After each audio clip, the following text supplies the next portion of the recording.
Season 5। नमस्कार, मैं हूं कविता थपलियाल। पहला कदम सीजन 5 में आप सभी का स्वागत है। आज हम देश में फाइनेंशियल लिटरेसी की सबसे बड़ी मुहिम पहला कदम के 5वें सीजन का आगाज करने जा रहे हैं। 4.5 साल पहले CNBC आवाज ने बचत और निवेश की बारीकियां सीधी सरल भाषा में समझाने की पहल की थी। इसे बेहद पसंद भी किया गया। इस दौरान हमने रियल एस्टेट, कमोडिटी, डेट और इक्विटी में निवेश की बुनियादी बातों पर काफी चर्चा की। पहला कदम के 5वें सीजन में हमारा जोर इस बात पर रहेगा कि कैसे म्यूचुअल फंड्स निवेश के जरिए अच्छा रिटर्न कमाया जाए, कैसे हर उम्र और हर पेशे से जुड़े निवेशक म्यूचुअल फंड्स में निवेश करके अपनी जिंदगी के लक्ष्य को हासिल कर सकते हैं। तो चलिए पहला कदम सीजन 5 की आज से शुरुआत करते हैं और इस मौके पर बतौर एक्सपर्ट हमारे साथ SBI म्यूचुअल फंड के MD और CEO Ashwini Bhatia, SBI mutual fund के ED और CMO DP Singh, wise invest advisor के CEO हेमंत उस्तिगी और CNBC आवाज के प्रदीप पंड्या जुड़े हुए हैं। स्वागत है आप सभी का पहला कदम सीजन 5 में। शुरुआत करते हैं फाइनेंशियल प्लानिंग के साथ। लाइफ में हमेशा हम कहते हैं कि हमारे पास एक गोल होना चाहिए, एक प्लान होना चाहिए। आप लाइफ में जो कुछ भी पाना चाहते हैं, अगर उसके लिए खाका तैयार कर ले अश्विनी जी, तो उसे पाना आसान हो जाता है। और यही बात शायद आपके आर्थिक लक्ष्यों के लिए भी ज़रूरी है। फाइनेंशियल प्लानिंग हर शख्स के लिए क्यों ज़रूरी है?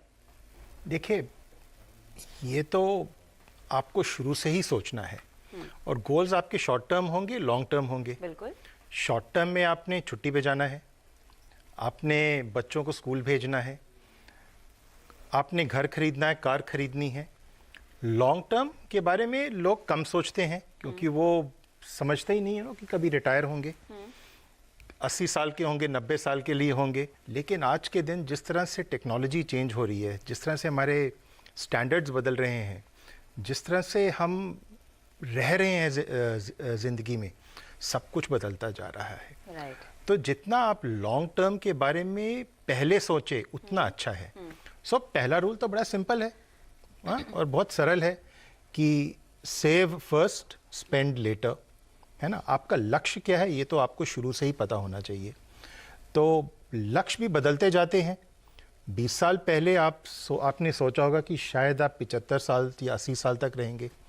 अब 20 साल के बाद आपको लगता है कि शायद आप 100 साल तक रहेंगे, है ना। 20 साल पहले आपको लगता था कि शायद मैं कार लूँगा, छोटी लूँगा फिर बड़ी लूँगा। अभी शायद सब कुछ बदल रहा है, शेयरिंग इकोनॉमी में हम जा रहे हैं। तो जितना जल्दी आप शुरू करें, जो आपको गोल्स आपके हैं वो आप तय कर लें। शुरुआत जल्दी करें, ठीक है। और फिर 5 साल में, 10 साल में, 15 साल में अपने जो आपका लक्ष्य है वो भी बदलेंगे। I am very very sure. शुरुआत लेकिन जल्दी से जल्दी कीजिए। तो अगर हम बेसिक फाइनेंशियल प्लानिंग की बात करें या फाइनेंशियल प्लानिंग की एक बेस की बात करें, तो सबसे पहले आपको अपना लक्ष्य आंक लेना चाहिए। उसके बाद क्या करना चाहिए? उससे बाद जो दूसरी चीज़ है वो डिसिप्लिन रहना बहुत ज़रूरी है। क्या होता है कि हम अपने गोल तो आंक लेते हैं, हम डिसिप्लिन कह भी देते हैं कि जैसे हम म्यूचुअल फंड में SIP में पैसा लगाएंगे, और जब हम आते हैं फाइनेंशियल प्लानर रस्तों के साथ बैठे हैं, इनके पास जाता है या किसी और एडवाइज़र के पास जाते हैं लोग, दे डिसाइड कि ये मेरा गोल है और इसको मैं इस तरह से नियोजित तरीके से करके अपने गोल के पास जाऊंगा। पर होता क्या है, कुछ समय के बाद अगर हम देखने लग जाएं कि ठीक है 1 साल 6 महीने 2 साल मार्केट ठीक नहीं चली, तो हम अपने जो नियोजित ढंग से जिस तरह से हम करना चाह रहे हैं हम उसको बदल देते हैं। That is the best thing, that is worst thing to happen. तो बेसिक ऑफ फाइनेंशियल प्लानिंग, अगर remain discipline, remain committed to whatever you have decided, unless and until the circumstances change in your own, कि आपका गोल बदल जाता है या आपकी cash flow बदल जाता है या आपका जो आमदन का जरिया बढ़ जाता है, उसकी वजह से आप उसको और ज़्यादा बड़ा करना चाहते हैं तो अलग बात है। परंतु जो एक नियमित रूप से आपने नियोजित किया था उसके ऊपर हटना नहीं चाहिए। उसके लिए सबसे बड़ी चीज़ है कि उसको discipline, discipline and discipline, these are the 3 things which you have to keep in mind. Anybody who leaves this in between, तो उसके लिए वो खतरा होता है। कई बार लोग सबसे ज़्यादा प्लानिंग तो कर लिया, पर प्लानिंग के ऊपर जिस हिसाब से चलना है उसके ऊपर चलते नहीं है। मेजोरिटी ऑफ केसेस में यही इसी वजह से सारी प्रॉब्लम आती है। हेमंत जी, जब लक्ष्यों की हम बात करते हैं तो ऐसे में कुछ तो बहुत ही ज़रूरी लक्ष्य होते हैं जो आपको हर हाल में पूरे करने ही हैं, जिसको हम शायद लॉन्ग टर्म गोल्स भी बोलते हैं। कुछ शॉर्ट टर्म भी होते हैं, जैसा कि समझाया अश्विनी जी ने भी, आपके 2 तरह के गोल्स होते हैं, उसके लिए आपको प्लानिंग शुरू करनी चाहिए। लेकिन अब किस तरह के लक्ष्य के लिए कैसी प्लानिंग करनी चाहिए, किस इन्वेस्टमेंट इंस्ट्रूमेंट का चुनाव करना चाहिए, ये एक बहुत बड़ा सवाल हो जाता है। आई थिंक ये बहुत ही इंपॉर्टेंट सवाल है कविता। देखिए क्या होता है जब आप फाइनेंशियल प्लानिंग करते हो तो प्लानिंग है इसमें, जैसे हम लाइफ में कुछ भी काम करते हैं प्लानिंग करते हैं, वैसे इन्वेस्टमेंट में भी प्लानिंग है। क्योंकि जितने भी हमारे गोल्स हैं, सपने हैं अपने लिए, अपने परिवार के लिए, वो सब इसी इन्वेस्टमेंट से जुड़े हुए हैं। किस तरीके से हमारा पोर्टफोलियो काम करता है वो डिपेंड करेगा कि हमारे सपने पूरे होंगे कि नहीं। अब गोल्स की अगर हम बात करें, शॉर्ट टर्म गोल भी है, मीडियम टर्म गोल भी है, लॉन्ग टर्म गोल भी है। पहले तो आपको गोल को डिफाइन करना है कि मेरे गोल्स कितने हैं, कितना समय है मुझे उन गोल्स को अचीव करने के लिए, कितना पैसा मुझे लगेगा। जब मैं स्पेसिफिकली लॉन्ग टर्म गोल्स की बात करता हूँ, वहाँ पे क्या गोल्स हैं मेरे। मुझे घर खरीदना हो सकता है, बच्चों की एजुकेशन हो सकती है, उनकी शादी हो सकती है, अपनी रिटायरमेंट हो सकती है। ये जो गोल्स हैं काफ़ी इंपॉर्टेंट है और इन गोल्स के लिए बड़ी रकम चाहिए होती है। प्रॉब्लम क्या होती है, जब बड़ी रकम की ज़रूरत की बात आती है तो काफ़ी सारे इन्वेस्टर डर जाते हैं। उनको लगता है या तो हमारे पास पैसा नहीं है, या हमें पता नहीं कैसे करना है, या उनको लगता है बहुत समय, अभी से रिटायरमेंट क्या सोचना है, बच्चा तो अभी छोटा है, बहुत टाइम है। आई थिंक ये गलतियाँ होती हैं। तो जब लॉन्ग टर्म की आप बात करें, पहली बात तो अपना समय कितना है हमारे पास, कितना टारगेट लगेगा, और टारगेट के लिए इन्फ्लेशन को कंसीडर करना है। अगर आपने इन्फ्लेशन को कंसीडर नहीं किया, मान लीजिए बच्चे की एजुकेशन है, अगर आज की ज़रूरत 50 लाख है तो 18 साल के बाद वो 1.5 करोड़ हो सकती है, क्योंकि एजुकेशन इन्फ्लेशन ज़्यादा होता है। आप बचा रहे हैं 50 लाख के हिसाब से आपको चाहिए 1.5 करोड़, तो बहुत बड़ा गैप मिलेगा आपको। इन्फ्लेशन को कंसीडर करना है। और सबसे इंपॉर्टेंट चीज़ है कि जो आपकी एस्पिरेशंस है वो आपके पोर्टफोलियो में दिखनी चाहिए। होता क्या, इन्वेस्टर चाहते हैं कि मुझे इतना बड़ा टारगेट है, इतना बड़ा कॉर्पस बनाना है, लेकिन रिस्क नहीं चाहिए। आप देखिए बहुत सारे इन्वेस्टर्स को आप मिलेंगे, कहते हैं रिस्क नहीं चाहिए लेकिन मुझे पैसा बड़ा बनाना है। रिस्क 2 तरह के, एक रिस्क है कि आपको कैपिटल लूज ना हो, हमें सभी को डर होता है। दूसरा रिस्क है इन्फ्लेशन। लॉन्ग टर्म में इन्फ्लेशन एक बहुत बड़ा रिस्क है। तो अगर आप इन्फ्लेशन को कंसीडर करें, गोल सही होगा और आपकी जो एसेट एलोकेशन है वो सही होनी चाहिए, यानी इक्विटी में पैसा जाए। यस, इक्विटी शॉर्ट टर्म में, मीडियम टर्म में वॉलेटाइल रहेगी, लेकिन अगर आप एक, जैसे पहले बात की कि डिसिप्लिन तरीके से आप इन्वेस्ट करो तो उसका आपको फायदा होता है, डरने की जरूरत नहीं है। इक्विटी में पैसा लगाइए, वही एक एसेट क्लास ऐसी है, अगर आप सिस्टमैटिकली लॉन्ग टर्म में इन्वेस्ट करते हो, जो आपको इन्फ्लेशन को जो रियल जो हम बोलते हैं रिटर्न पॉजिटिव, वो वहीं से मिलेगा।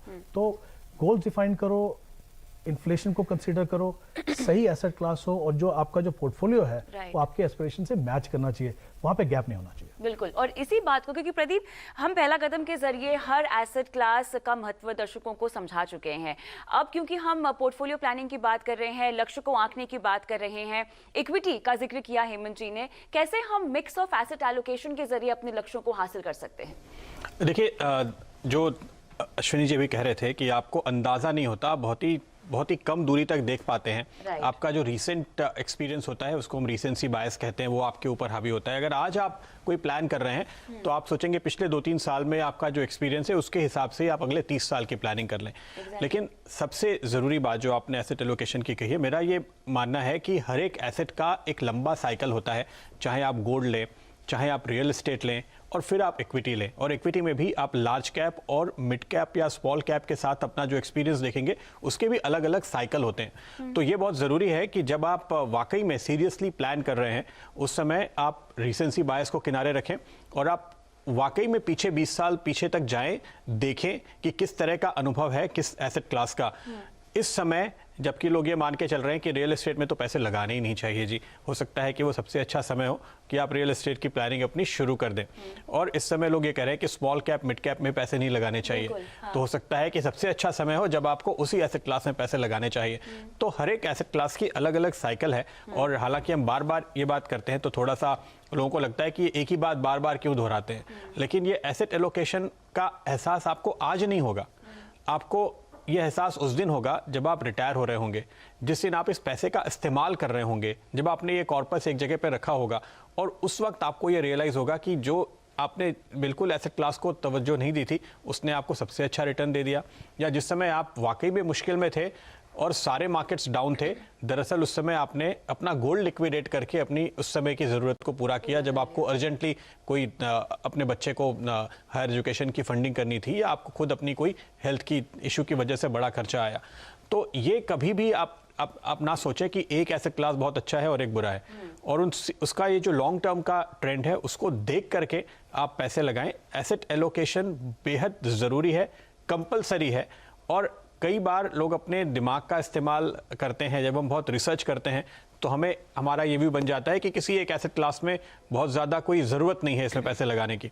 उससे बिल्कुल बचना चाहिए। और एक बात जो खास तौर पे ध्यान में रखनी चाहिए कि जब हम सारे एसेट्स की बात कर रहे हैं तो देखिए, गोल्ड और रियल एस्टेट ये दो फिजिकल एसेट्स हैं। डेट या इक्विटी जो भी आप निवेश कर रहे हैं ये फाइनेंशियल एसेट्स हैं। तो इन दोनों के बीच भी एक संतुलित एलोकेशन होना ज़रूरी है, क्योंकि एक दौर ऐसा होता है जब सिर्फ फिजिकल एसेट ही परफॉर्म कर रहा होता है और एक दौर ऐसा होता है जब सिर्फ फाइनेंशियल एसेट्स ही परफॉर्म कर रहे होते हैं। तो इसको भी ध्यान में रखना बेहद ज़रूरी है। इसलिए अगर मेरा खुद का तो जो फॉर्मूला है वो ये कि आप 40% रियल एस्टेट, 30% इक्विटी, 20% डेट और 10% गोल्ड लेकर चलें। म्यूचुअल फंड्स का किस तरह का रोल आपके पोर्टफोलियो में होना चाहिए, किस हद तक आपको इसमें निवेश करना चाहिए, किस तरह के म्यूचुअल फंड्स आपके लिए सही है, इसी पर हम विस्तार से बात करेंगे। लेकिन फिलहाल पहला कदम सीजन 5 के इस लॉन्च एपिसोड में वक्त है एक छोटे से ब्रेक का।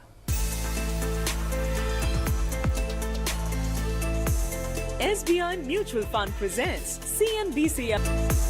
SBI Mutual Fund presents CNBC Awards. पहला कदम सीजन 5। पहला कदम सीजन 5 का आगाज हो चुका है और हम इस लॉन्च एपिसोड के जरिए आपको फाइनेंशियल प्लानिंग की बारीकियों से रूबरू करा रहे हैं। चर्चा को आगे बढ़ाते हुए डीपी सिंह जी, मुझे आपसे ये पूछना है कि बाजार की जो चाल है वो तो अनिश्चित रहती है, हम सब जानते हैं, कभी उतार कभी चढ़ाव। लेकिन अब ऐसे में कैसे म्यूचुअल फंड्स के जरिए अगर मैं शुरुआत करूं अपने निवेश की, तो एक तो हर तबके का, हर उम्र का, और आप छोटी से छोटी राशि से भी शुरुआत कर सकते हैं म्यूचुअल फंड्स में, ये कैसे हो? और दूसरा, बाजार के उतार चढ़ाव का फायदा मुझे कैसे होगा म्यूचुअल फंड्स में? इसमें दो चीज़ें हैं। एक तो जब हम इस प्रोग्राम में हम पहला कदम की बात कर रहे हैं तो basically we are talking about those people जिन्होंने अभी तक निवेश किया ही नहीं, या जो निवेश को बहुत रिस्की मानते हैं, जैसे प्रदीप जी ने बोला। तो उसके लिए क्या है कि इसे प्रोसेस स्टेप बाय स्टेप है। सबसे पहले तो ये है कि सेवर से इन्वेस्टर में कन्वर्ट होना वो बहुत ज़रूरी है, और उसके लिए ये समझना बहुत ज़रूरी है कि किस तरह के फ़ंड होते हैं म्यूचुअल फंड्स में। या अगर कैपिटल मार्केट्स की बात करें तो capital market doesn't mean only equity, there is debt also, and you can start with at the short term fund. I am not talking about short term fund per se as A category. जो छोटी अवधि के fund होते हैं, जैसे liquid fund हो गया, money market fund हो गए, या आपके ओवरनाइट फंड हो गए, तो शुरुआत हम उससे कर सकते हैं, और with a fix portion going to equity. क्योंकि आज अगर मेरे पास 1 लाख रुपया है तो मैं 1 लाख रुपए का अगर मैं सेविंग्स में पड़ा है, तो अगर मेरे को कोई आके बोलता है नहीं आपको तो इक्विटी में ही लगाना चाहिए, तो 1 लाख का 1 लाख रुपया मैं इक्विटी में नहीं डाल सकता, क्योंकि मेरे को आज की डेट में ये नहीं है कि मेरे को रिस्क भी है, क्योंकि मेरे को शॉर्ट टर्म में भी एक तो सिंह साहब, एक बात मैं यहाँ पे पूछना चाहूँगा। जो लोग आमतौर पे शुरुआत में अप्रोच कर रहे होते हैं, जैसे मेरे काफ़ी रिलेटिव्स हैं, तो वो पूछते हैं कि किस तरह के फ़ंड में लगाएं। मैं उनको कोई एक अच्छी वेबसाइट का नाम बताता हूँ कि वहाँ पे जाके आप ज़रा देख लीजिए। वो जब खोलते हैं तो इतने कन्फ्यूज़ हो जाते हैं, क्या वाकई में 20-25 टाइप के फ़ंड इक्विटी में और इतने ही टाइप के फ़ंड डेट में हैं, या जो आदमी पहली बार बाज़ार में आ रहा है वो आम तौर पे आसानी से समझ सकता है कि ये जी 1, 2, 3, 4 तरह के फ़ंड होते हैं बस मेरे लिए। उसके लिए बिल्कुल सीधा और सरल समझने का तरीका क्या है? सबसे बढ़िया चीज़, जैसे भट्टी ने भी बोला, कि जो लार्ज कैप फंड है वो that is something everybody should start from that, जहाँ तक इक्विटी फंड में डालने का सवाल है। लार्ज कैप से शुरुआत करना चाहिए। और दूसरा उसमें ये है कि ये जो वेबसाइट पे बताना कि एक चीज़ जो सबको मालूम होनी चाहिए, जब भी हम किसी म्यूचुअल फंड की बात करते हैं तो we always look at the back mirror कि इस फंड ने कितना रिटर्न दिया। जबकि सेविंग की बात करते हैं तो हम ये कहते हैं ये कितना देगा, तो उन दोनों में बहुत अंतर है। तो हम हमेशा जब भी देखते हैं कि हाँ यार इस फंड ने तो 15%, 20% रिटर्न दिया, ये अच्छा इसमें डाल दो, पर उसमें कोई ज़रूरी नहीं है कि वो आने वाले टाइम में भी अच्छा ही करेगा। तो इसलिए कैटेगरी सेबी ने जो किया है कि कैटेगराइज कर दिया है फंड्स को कि large cap to start with. अगर इक्विटी में जब भी एलोकेशन स्टार्ट होना है तो लार्ज कैप से स्टार्ट होना चाहिए। But at the same time अगर आप रिटायरमेंट प्लानिंग कर रहे हो, जब ये नेक्स्ट स्टेप है after you start allocating to the mutual funds, तो नेक्स्ट स्टेप इज कि आप अगर आपका 20 साल, 25 साल, 30 साल के लिए आपको इन्वेस्ट करना है, तो definitely you get into aggressive fund which will be having multi beggars. तो जो लार्ज कैप फंड है वो उसमें large cap stock generally multi beggars नहीं होते। तो उसमें आपको इन्फ्लेशन बीटिंग रिटर्न तो मिल जाएगा, बट मल्टी बैगेज नहीं मिलेंगे। अगर लंबे समय के लिए जो पोर्शन आपने लगाना है for retirement planning, for some long term goals, उसके लिए एग्रेसिव फंड ही चाहिए, वही आपको ज़्यादा रिटर्न देगा। तो वो मिड कैप, जी अहम बात ये Mid है cap कि benchmark. Aggressive, Yeah. हाँ, लंबे अवधि के लक्ष्यों के लिए आपको थोड़ी सी एग्रेसिव Aggressive प्लानिंग planning करनी करनी, चाहिए। बिल्कुल। लेकिन हेमंत जी, म्यूचुअल फंड्स के जरिए कैसे मेरा निवेश का और सेविंग का पर्पस पूरा होता है? दोनों ही पर्पस यहाँ पूरे होते हुए हमें दिखाई दे रहे हैं। जैसा कि सेबी ने क्लासिफिकेशन भी कर दिया यहाँ पे म्यूचुअल फंड्स को, हम देख रहे हैं कि आजकल सेविंग्स अकाउंट जो है वो लिक्विड फंड्स में तब्दील हो रहे हैं। लोग ज़्यादा उसमें निवेश करने के बारे में सोच रहे हैं, ऑब्वियसली बिकॉज उनको इंटरेस्ट रेट वहाँ पे ज़्यादा मिल रहा है। म्यूचुअल फंड्स के जरिए मुझे सेविंग्स और इन्वेस्टमेंट का एक रोड मैप कैसे मिलता है? आई थिंक सबसे बड़ी खासियत जो है म्यूचुअल फंड की बिल्कुल वही है। ये जो दुविधा होती है इन्वेस्टर्स को इसलिए होती है क्योंकि वो एक वन ऑफ एक्सरसाइज करते हैं कि मेरे पास, जैसे हमने बात की 1 लाख रुपया कहाँ डालूं, लॉन्ग टर्म में डालूं, शॉर्ट टर्म में डालूं। हमने शुरुआत में बात की, हम फाइनेंशियल प्लानिंग की बात करते हैं। फाइनेंशियल प्लानिंग का मतलब क्या है? मेरे शॉर्ट टर्म गोल, मेरे मीडियम टर्म गोल और लॉन्ग टर्म गोल्स आ गए, उससे मैं डिसाइड करता हूँ एसेट एलोकेशन। तो फर्स्ट स्टेप है एसेट एलोकेशन। एक बार मैंने डिसाइड किया कितना पैसा मुझे डेट में जाना है, कितना पैसा हाइब्रिड में जाना है, कितना इक्विटी में जाना है, फिर मुझे चुनना है ऑप्शन। और सबसे अच्छी बात म्यूचुअल फंड्स की क्या है कि किसी भी एसेट क्लास में, आप फाइनेंशियल एसेट क्लास की अगर बात करें तो वहाँ पे हर तरह की स्कीम है। जैसे अगर मैं डेट की बात करता हूँ, हमारा, आप बहुत सारे इन्वेस्टर्स को देखिए, उनका काफ़ी पैसा सेविंग बैंक में पड़ा रहता है, 1-2 साल नहीं, काफ़ी साल तक पड़ा रहता है, क्योंकि उनको लगता है कि सबसे सेफ इन्वेस्टमेंट मेरी वही है। मैं कह रहा हूँ ठीक है, अगर आपकी वो भी सोच है, उसमें भी आपके पास ऑप्शंस बेहतर हैं। तो जैसे अगर म्यूचुअल फंड की अगर हम बात करें, चाहे आपका टाइम होराइजन 1 दिन का हो, चाहे 1 साल का हो, चाहे 10 साल का हो, हर तरह के फंड है आपके पास। डेट के अंदर भी सबसे आसान क्या हो गया अभी कि आप अपना टाइम होराइजन देखिए और उसके सामने आप देखिए कौन सा डेट फंड है, किस तरह की मैच्योरिटी प्रोफाइल है उसकी, दोनों को मैच कीजिए, आपके लिए बहुत आसान है। लिक्विड फंड में जाना है, अल्ट्रा शॉर्ट टर्म में जाना है, मनी मार्केट में जाना है, किसी में भी जाना है, तो बहुत आसान है। अगर आपने एक बार ये डिसाइड कर लिया एसेट एलोकेशन, तो चुनना बहुत आसान है। और जैसे पहले सिंह साहब ने बात की, म्यूचुअल फंड की सबसे अच्छी बात क्या है, परसेप्शन कभी ये रहता है कि इक्विटी फंड की ज़्यादा बात होती है, लेकिन हर तरह के फंड है म्यूचुअल फंड में, और काफ़ी कैटेगरीज के फंड है। और शायद कभी कभी थोड़ी उलझन भी होती है इन्वेस्टर्स को कि डेट में अगर 16 कैटेगरी में जाऊँगा, मुझे लगता है कि अपना टाइम होराइजन के हिसाब से आप जाएं, 1 साल का है, 2 साल का है, 3 साल का है, उस हर टाइम फ्रेम के लिए आपके पास एक एलोकेशन है। लॉन्ग टर्म की जैसे हमने बात की, इक्विटी में जाना वो तो सही है, इक्विटी एक एग्रेसिव एसेट क्लास है, उसके अंदर मुझे कितना एग्रेसिव बनाना है वो मेरे ऊपर डिपेंड करता है। देखिए, मिड कैप में रिटर्न मिलेंगे, स्मॉल कैप में रिटर्न मिलेंगे, लार्ज कैप में भी मिलेंगे। प्रॉब्लम ये है, मुझे पहले कंफर्ट आना है इक्विटी का, पहले मैं समझ तो लूँ इक्विटी है क्या चीज़। सीधे सीधे मैं घुस गया स्मॉल कैप और मिड कैप में और इतनी वॉलेटिलिटी हुई कि मैं घबरा गया, फिर मैं निकल गया वहाँ से।